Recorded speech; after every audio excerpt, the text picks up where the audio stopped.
In the traditions of yoga back from India, they really teach you that asana or movement is only one of 8 limbs. So there's this whole other range of yoga that teaches you to think about your mind and your breath and your values and your ethics and how you interact with the world. And I really took that into everything that I do. My previous experience in marketing, both from a smaller agency side and into corporate life, absolutely influenced how I present myself and how I operate my businesses, because being often the only queer person in a workplace really taught me to not be afraid to express myself, but also knowing that like a lot of eyes were always on me. So it's never that I felt that I had to revert back, but it was that it became very apparent in workspaces when I was the only queer person or one of the only openly queer people in the office, that everything I did seemed to stand out a little bit more. I wasn't fitting within this mold of what is expected in an office. So that carried over when I started my businesses. So yoga is what I knew the most. Actually, for the first 8 months of owning the yoga studio, I was still working my corporate job during the day. And then when I would log off, I would do virtual yoga because we were at a time when we couldn't be open. And I have seen a lot of change in the yoga community over time. There are a lot more yoga studios than there are cycling and pole. So it was exciting to kind of make our stamp there and help the other studios go beyond just our words. I think what was really important for me was that action and taking those steps to show people that consistency over time. So essentially I took what I did in yoga and expanded into everything else. Even if they don't realize they're doing yoga, we're thinking about being mindful when we're on the bike. You're listening to your body.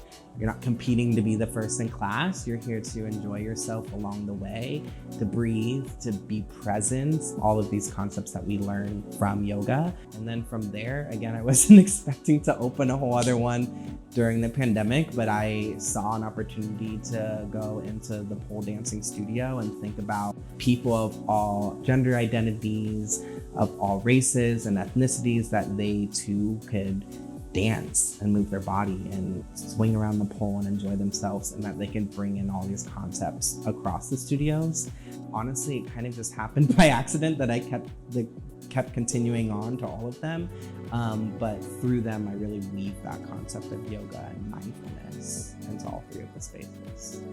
Being a young queer business owner, I think I was often looked at by banks or creditors or landlords as less than, and maybe not even intentionally so, but I often felt that I had more to prove. When it came time to open my businesses, I had to jump through a lot of hoops. The way that we marketed ourselves here and the way that I present myself as being a queer-owned space, or the first queer-owned space, or the only queer-owned space, etc., could be limiting in who might come and spend money here, right? Because we're very vocal about what we believe in, what we stand for, and what we don't stand for, and who maybe this space isn't for. We wanted to make sure that we protected ourselves and our community members and our staff members, that like if you were coming into the space and not being supportive of a queer person or a person of color or someone that maybe intersects both of those, that we didn't want your money. So that, from a bank or a creditor or a loan type standpoint, can feel like the target demographic is a little bit more limiting. And so I hit a lot of no's.